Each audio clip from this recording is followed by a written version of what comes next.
Today we have two poems about judgment. Judgment is a complex act which takes a great deal of evidence usually into account before it pronounces finally. As Milton said in Lycidas about Jove, as he pronounces lastly on each deed. That is what the ultimate judgment comes down to, is a judgment of your whole life at the last judgment. But poets make provisional judgments as they go along, and of course their opinions change. As human beings, opinions always change over a lifetime. You can't be having the same opinions at 70 that you had at 20. Poets don't have a system to which they adhere. They have a fidelity to which they adhere. And that fidelity is the fidelity to the intermixed reports that they get from their mind, the intellect, their senses, all that comes into them through the receptions of the five senses. And if we have a sixth, of the sixth. And besides perception and intellection, there is also will. What shall I make of this? What shall I do with it? And that complex, how do I feel about it as well? The complex intermixture of emotion, mind, and perception has to be present in a poem. There has to be something to feed the senses. There has to be something to feed the reason. And there has to be something to feed the emotions. They all have to be brought together in a single complex act of judgment. When Yates writes a poem, he names it after a mountain. And this is a poem of a kind of last judgment. It is a summing up of man and his activities and what they amount to. Often people have used the words monuments to show what lasts of man's creation. Horace said, I have made a monument more lasting than bronze, which were the longest lasting monuments, of course. Marble would be worn away by wind and rain, but bronze can withstand the elements. But a monument more lasting than bronze is a large claim for a poet to make. And you can see in Shakespeare the the admiration for the monuments, but they fall too. When Yeats writes about monuments, he knows that each of them is a product of a civilization that has brought itself to a high point of refinement in which it wants to concretize itself, one might say, or iconographically characterize itself by something lasting. People receive glory for monuments. People are praised for them. Michelangelo is praised for St. Peter's.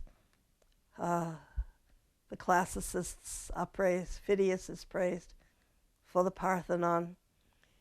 All of these glories created by man are themselves, of course, ephemeral and fleeting. They will all disappear, but we choose not to think about that very often. We choose not to think about the dissolution of empires very often.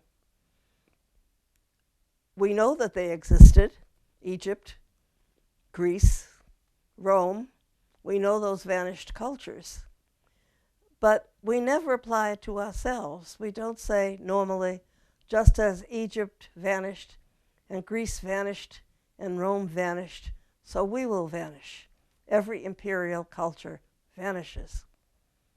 Yeats, having seen the history of Western Europe from the beginnings and having seen all the empires vanish, does not allow himself to forget it. He is being ruled at the moment by the British Empire. And what will happen to that empire? The answer is already implicit in his farewell to the other empires. But what can you do about your grief as your civilization dissolves under your feet and you see everything that you had yourself prized vanishing? What attitude are you to take towards the crumbling of your own culture? And who can be our models for the attitudes we should take? Yates looks toward the Buddhist idea that all of the material world is illusion, and therefore it doesn't matter what is happening in the material world because we have no lasting place in the material world. And the Buddhist hermits who live lives of severe asceticism in the Himalayas, become his model for superb indifference to the chaos as civilizations fall, one after another. Yates asked himself why civilizations fail. Why do they fall? He gives a single answer. It's because man cannot keep thinking of the same things over and over and over. The human mind is restless, wants new subjects for speculation, new places to think about, new things to think about. It has now gone as far as space. Where will it stop? Will it ever stop? The mind wants to manufacture more and more and more civilizations to represent itself. And eventually, it learns that it can't perpetuate its own culture, that it is helpless before the ultimate vanishing of all cultures. At that point, it comes into what Yates calls the desolation of reality. The desolation of reality means that there's nobody there but you. It comes from desolation, comes from solus, all alone. And when you're left all alone in reality, you have no comforting myths, no comforting religions, no comforting futures to think of. And that revolution in the culture will happen. As Yates says in another poem, things thought too long can be no longer thought, for beauty dies of beauty, worth of worth. Cultures exhaust themselves. You get as much as you can out of a certain kind of beauty, and then its reign is over. You get as much as you can out of certain kinds of values, worth, and then the worth goes out of them, and a new culture comes along. However, we try to pretend that our culture is eternal, and we make up a lot of things, laws and customs, to characterize it as permanent. And then thought comes in. Our thought begins to want to think about something new and ruins everything.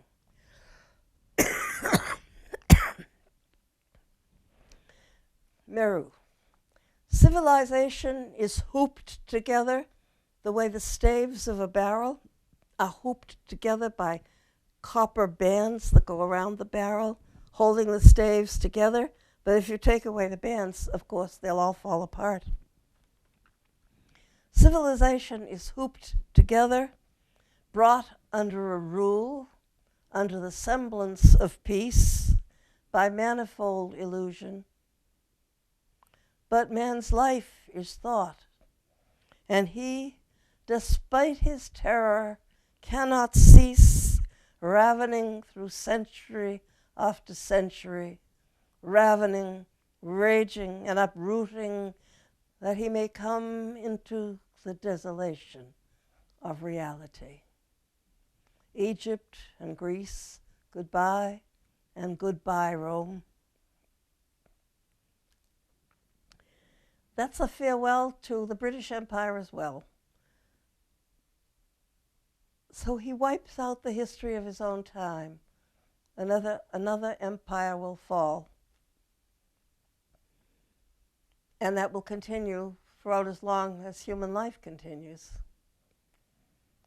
So how should we think about this? Should we continue to live in manifold illusion, our feelings hooped together by law and rule, pretending that there's an eternal peace and we will survive perpetually?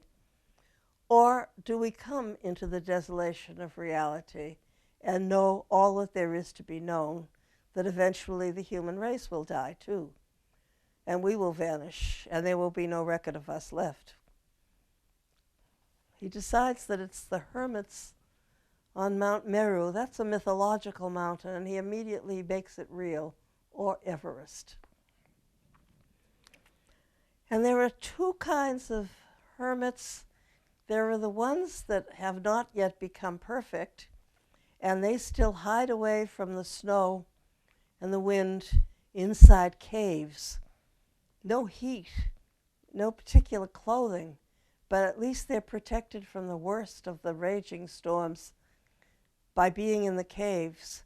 But the yogis who have become more perfect can go out into the snow and the rage of the storm and still sustain that, because they know that everything is already over in truth.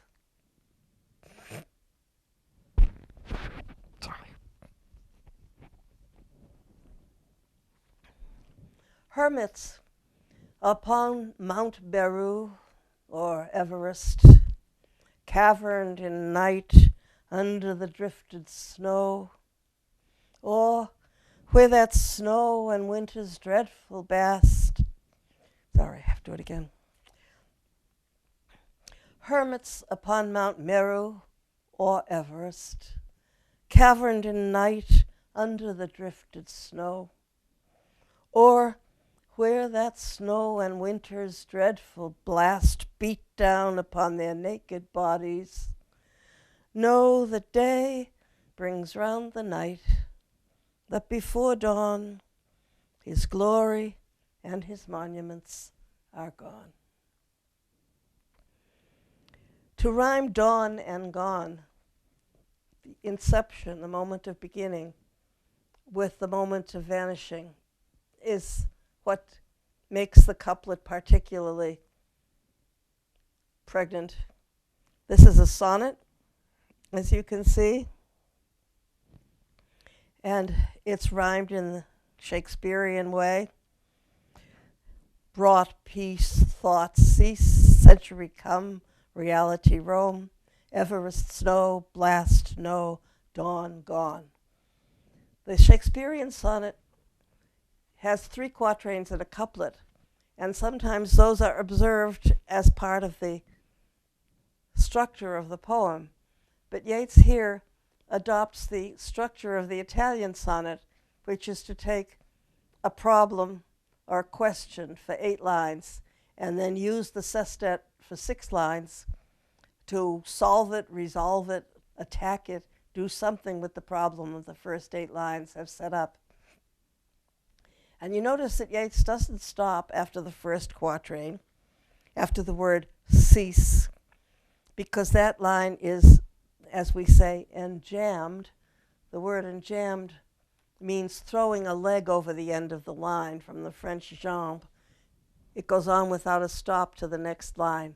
And you can see that the going on without a stop happens in the first line, brought under a rule, happens in the second line, peace by manifold illusion, and the fourth line, cannot cease ravening, and then the 7th line, that he may come into the desolation of reality. This is an unstoppable octave of 8 lines. It can't stop after the first 4, and in that sense it's not observing the structure of the Shakespearean sonnet, but has shown itself being overridden, that structure being overridden by the urgency of what is being said. What is being said is a remarkable thought. And Yeats, who believed that poems should be the poems should be sounded fully, that all the sounds of a poem should resonate, and had himself his English accent. Though he was Irish, his accent, because so much of his life was spent in England, tended to be English. Nonetheless, he pronounced all the vowels and all the consonants. As his fellow poet James Stephens once said, the trouble with Americans is that they only know how to prolong vowels. They don't know how to prolong consonants. We don't think of consonants as being prolongable, but they are. What Yeats uses in the octave about thought is the consonant R for the very notion of thought. Man's life is thought. And notice the R's. And he, despite his terror, as Yeats would have said it, and he, despite his terror, cannot cease ravening through century after century, ravening, raging, and uprooting. That all those R's mimic the action of thought, destroying the previous civilization, just as Christianity comes along and destroys the classical civilizations of Rome.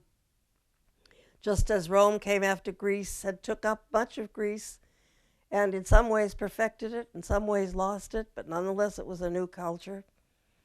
So over and over, thought begins to uproot, to raven, to hunt down food for itself with a powerful and violent will, killing everything so it can eat it all, ravening, raging, hating the former civilization because it seems irrelevant and wrong, even a pack of lies, ravening, raging, and uprooting.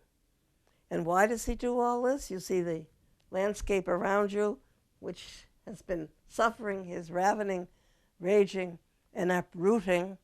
And why does he do all this?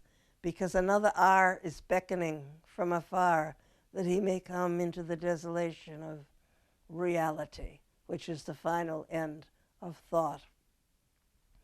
Man feels terror in this action, and most people don't carry out this action because it's too terrifying to say everything I've been taught, everything I've learned is valueless, I must find a new way to exist. It's only very brave people who invent the new ways of existing. But nonetheless, it's by that life that cultures are renewed, by that life of thought. When he comes to the final couplet, you see that the sestet has been enjambed too. Between the end of the octave and the sestet comes, the beginning of the sestet, comes that beginning line, which stands all by itself as no other line in the poem does. Egypt and Greece, goodbye, and goodbye, Rome. That's what we call a chiasmus, double brackets. Egypt and Greece, goodbye, and goodbye, Rome. So that you have a sense of something completely finished and done. There's no prolongation possible of a chiasmus. It's A, B, B, A, and that's it. When the second bracket closes, when Rome matches Egypt and Greece, the way goodbye has matched goodbye, then the story is over. That's, you might say, the motto of the poem, that all empires fall, and we say goodbye to them all. Why would a poet brought up by a free-thinking father and with the general culture being in which he grew up being a Christian culture, why would he turn to Buddhism? There was a moment in Yeats's life in which he thought that the worldview in which he had been raised was a very narrow one. Ireland is a small island in the huge universe, in the huge earth, And there are other countries, and there are other cultures, and other ways of living.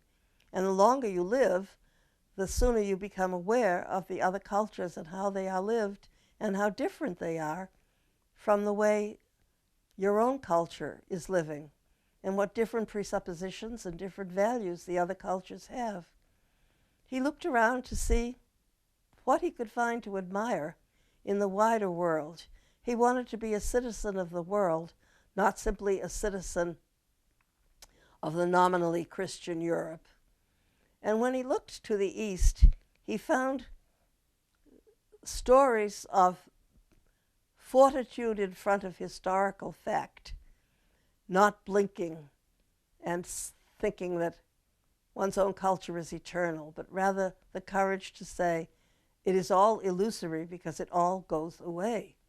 And so he found that this fortitude of mind in the hermits who could will away the outside world because they believed it to be illusion and therefore could stand terrible deprivations and insults to the body, that seemed to him the proper view to take of the whole world when you thought about cultures unspooling and dying, unspooling and dying, and even the universe itself, of course, gradually dying as one star after another goes out.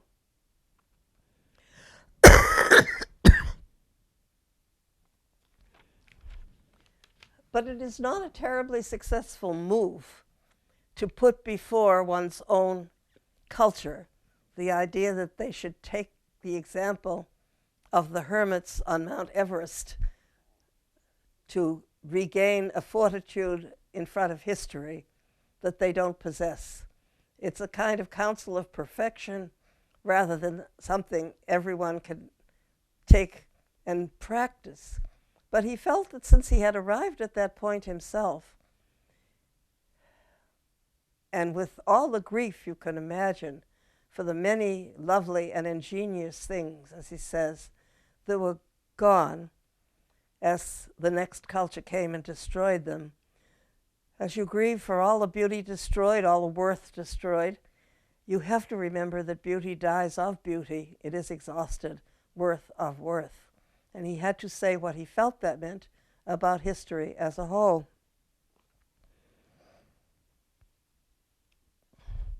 Judgment, in this case, is based on far too wide, you might say,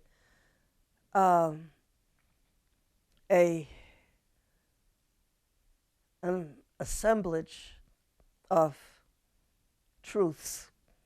It has to be from the beginning of the world to the end of the world, from the beginning of judgment to the end of judgment, from looking at your own piece of history to all of history, to looking past, present, and future, to be like the bird in Sailing to Byzantium that sings to lords and ladies of Byzantium of what is past or passing or to come. It has the God's eye point of view that conceives past, present, and future. It is a chronicler of the past, a journalist of the present, and a prophet of the future. So he takes this view in this poem, and he stands back at the greatest distance he ever stood from human life and pronounces upon all civilizations as a form of illusion to make us feel better about our own lives. Another kind of judgment altogether takes place in Elizabeth Bishop's poem called Poem.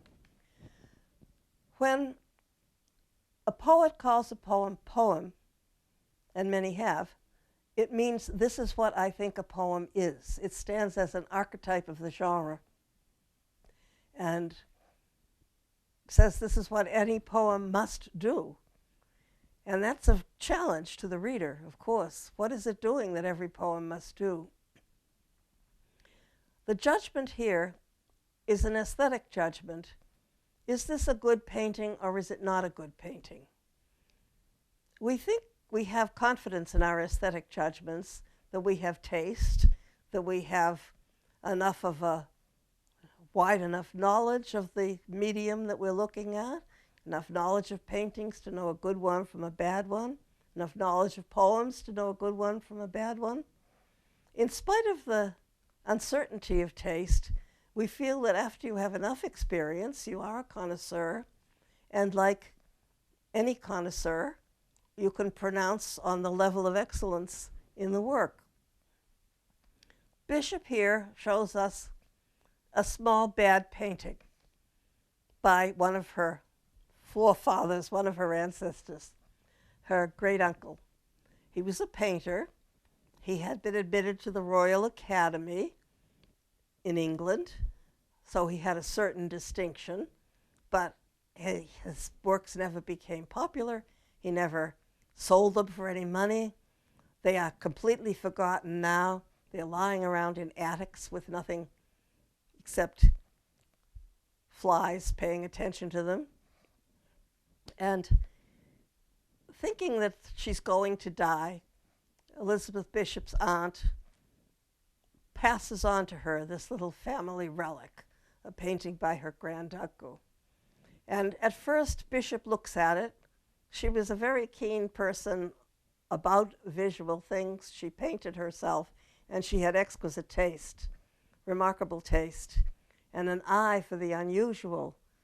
She bought bird cages that were unusual when she lived in Brazil. She saw beauty in the figurehead of a ship and brought one home with her. So that she wasn't just looking at consecrated works of art. She just had an eye for ingenuity and beauty in art. And so she's prepared to scorn this inept little painting. It's only about that big. It's only about the size of an old-style dollar bill.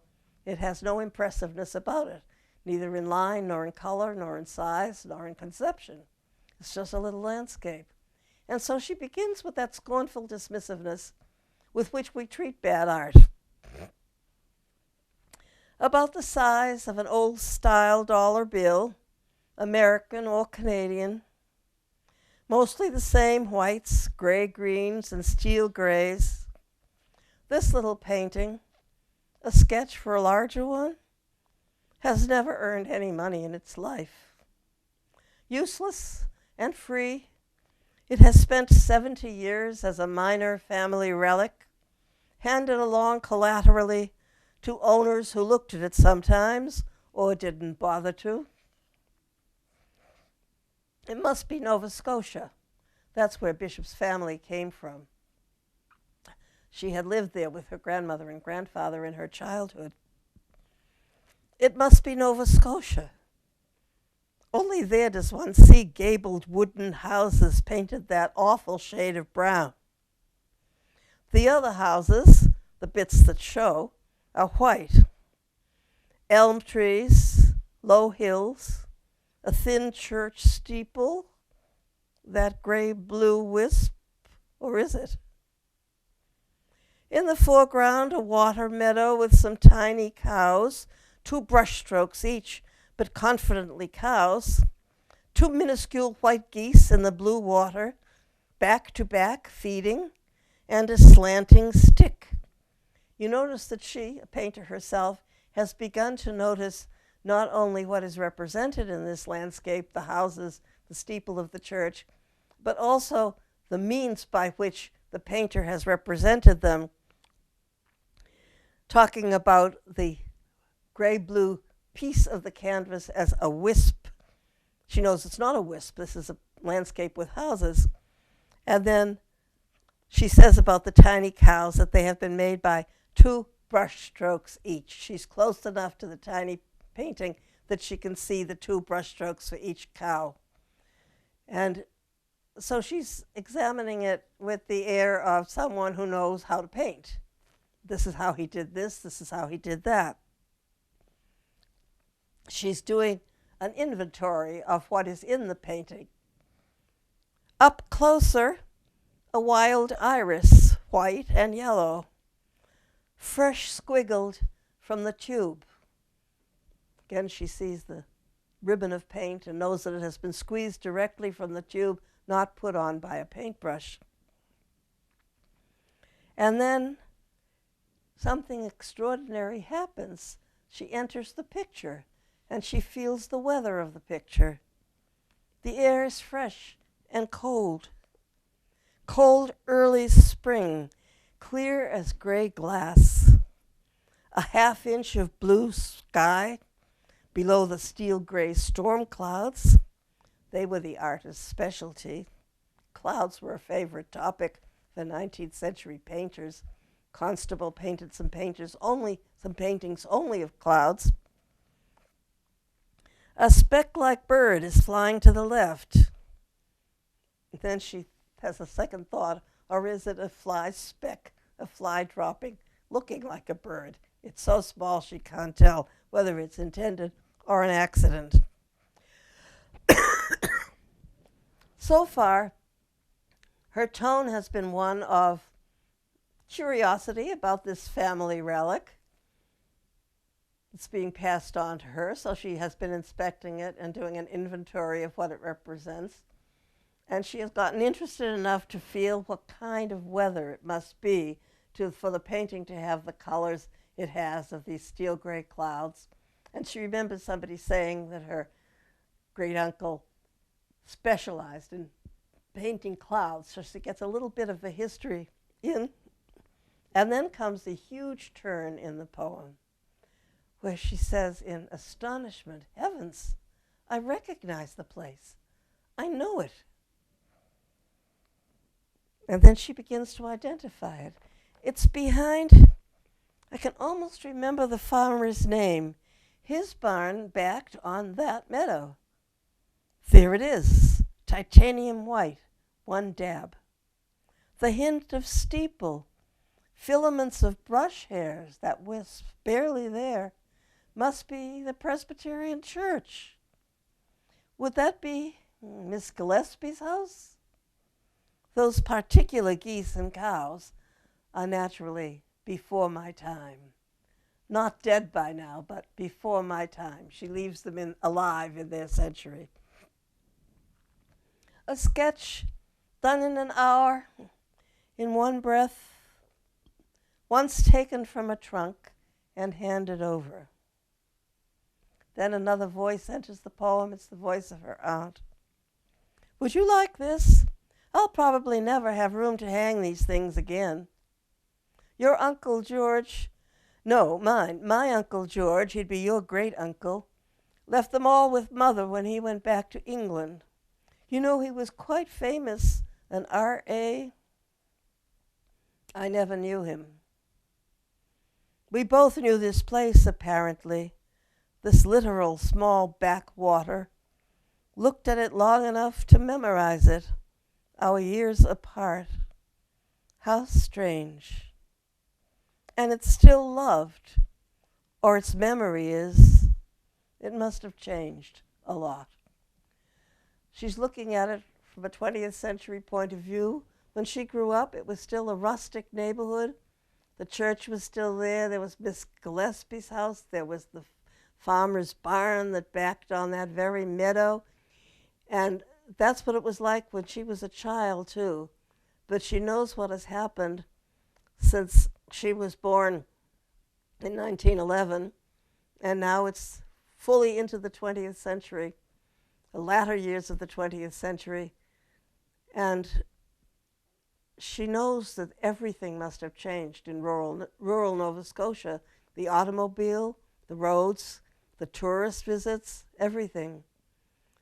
But her uncle loved that place, and apparently, since she recognizes it, she loved it enough to memorize it too. Our visions, she says of herself and her great-uncle, our visions coincided. Visions is too serious a word. Two looks.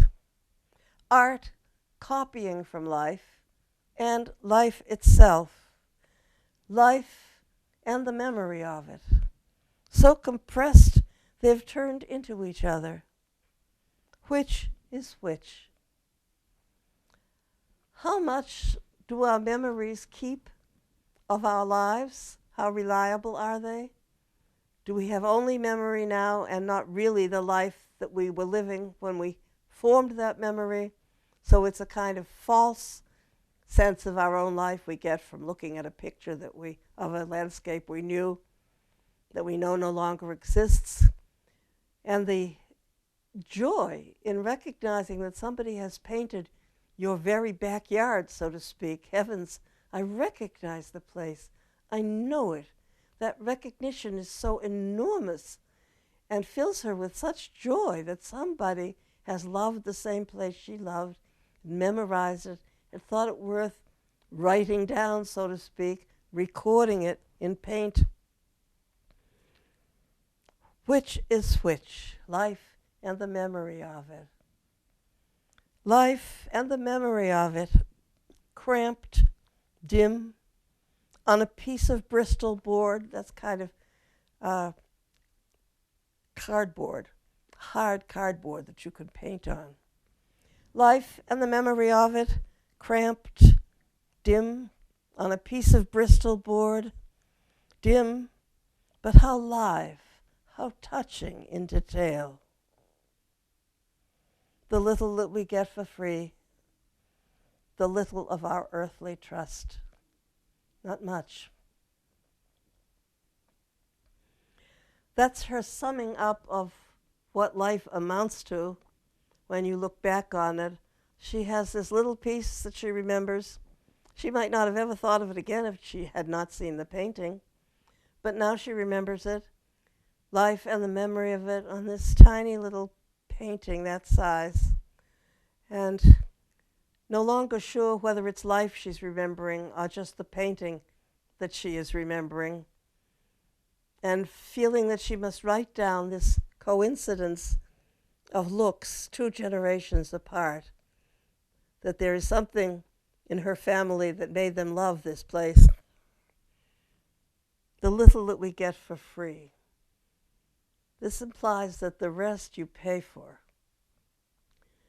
As Emily Dickinson said, you pay for it in keen and quivering ratio to whatever you experience.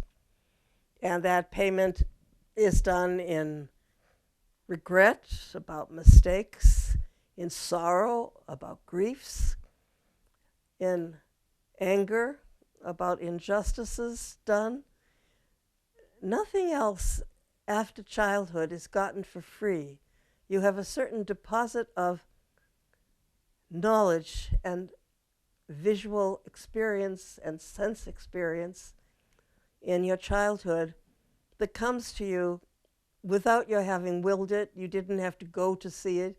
You didn't have to pay anything to see it. You didn't have to pay anything to live in your grandparents' house. She got all that free. Not much. After that, everything gets paid for. About the size of our abidance, along with theirs. You get the life you can handle, not more, along with theirs, and then to surprising herself as well as us, she walks back into the picture. The munching cows, the iris, crisp and shivering, the water still standing from spring freshets, the yet to be dismantled elms, the geese. When she does her little check-off of her inventory again, ending with the geese, she has tried to preserve the life in the landscape by using present participles.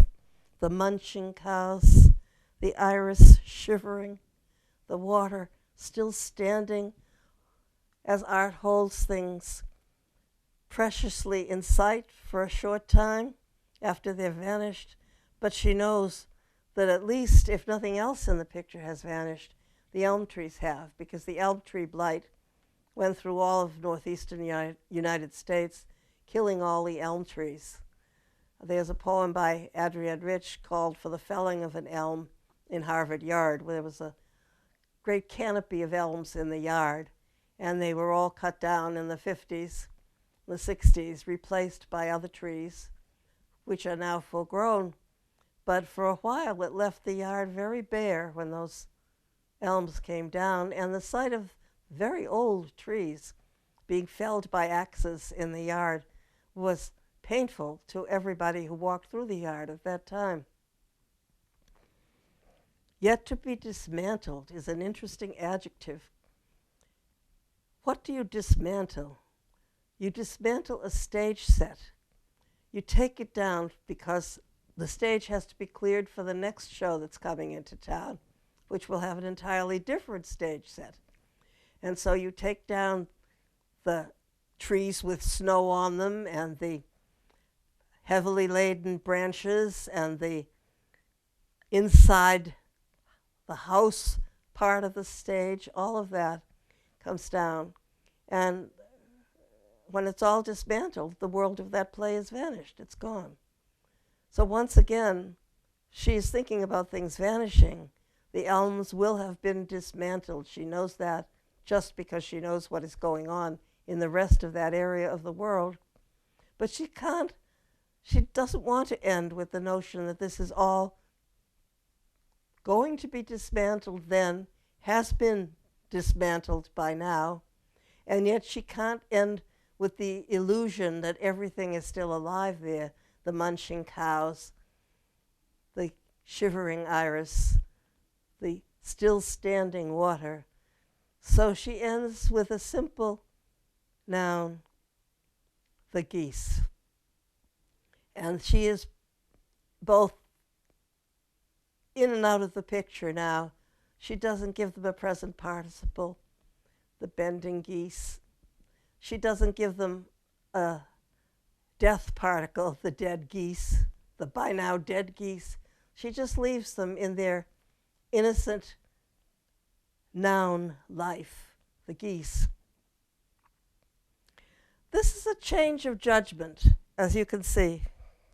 The change of judgment happens from the supercilious beginning to the astonished recognition, to the rising of feeling of identity with a past member of the family, to a feeling of sentiment attaching to the place you grew up that never leaves you, if you have at all liked the place you grew up, and she did. She wrote a great deal about Nova Scotia. And then as the astonishment of recognition and the feeling of kinship with her great uncle goes on, she begins to allegorize the life that is represented in the little painting and sums it up as the little of our earthly trust. And then not much. A few of life by an older poet, where she clings to what she has and has had, but it doesn't add up to what every heart wants, which is happiness all through. It's not much when you compare what you have been given to what you had hoped for or what would be the ideal state. But how live, how touching in detail. Her heart is touched. She is wrapped into the painting so much so that she can stand within it and breathe its air and hear the cows munching and feel the very temperature. Now, she has changed from looking at that painting as a sort of amateurish sketch to looking at it as something that contains a huge amount of her own life and her own feeling and her own family kinship, and indeed can be allegorized into what she thinks of her whole life. It's so important. For an artist to show you the changing judgment that a connoisseur can feel in front of a painting is to say that the valuing of art is very different when it has personal relevance to yourself. If you look at a portrait of some grandee at the court of Charles V, it may not mean anything to you. There he is in his ruff and his doublet and hose and his beard, and you pass it by thinking, well, it's painted very expertly, no doubt, but it doesn't mean much to me. And then you pass by something that has a reach into your own life and you feel immensely connected to it. People like stories about people like themselves, like stories about people of the same race as themselves, of the same culture as themselves, of the same country as themselves, of the same gender as themselves. Yes, they broaden out beyond that, otherwise they would remain fixed in a single closed identity for their whole life. But at the beginning, what draws you to art of any sort, poetry, painting, music, is something that you recognize, respond to, and become astonished by and love. She grants all the sentiment that attaches to artworks. She grants the terrible paint by numbers that people have done of scenes on Cape Cod because they visited Cape Cod. She grants the amateur Sunday painters respect because they are painting something they love and keeping it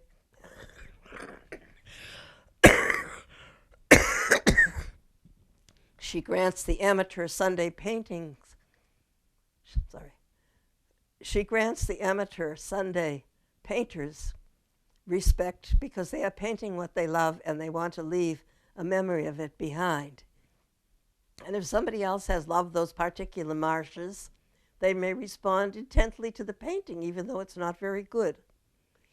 That sense of the relativity of judgment, which is an important thing to remember, especially when you are a connoisseur, is hard to maintain because you want to dismiss mediocre or incompetent or just awkward art. But it may mean something deep to someone else. And it just, you cannot blaspheme against something that people believe in. You have to say, yes, I can see why you like it so much, and not say, well, it's pretty awful as a poem. It's a counsel of perfection with respect to dealing with judgments, when your own judgment might be very different if you had the same life involvement in it as the other person has had. So these kinds of judgment, the judgment of participants in a historical epic, the judgment of non-participants like Jory Graham, the judgment of Lowell as a participant in the march, which makes him feel foolish and then makes him feel afraid. All of these record moments of feeling, along with moments of sense perception and mind, that are brought together on a page just by words. When we look back to what does she mean by calling this poem, what can Bishop mean to intimate about poems? She means that all of them represent something that the person wanted to cherish. It gives itself away as cherishing something, she says of the monument in another poem. Cherishing is a precious act in life, a precious emotion to feel.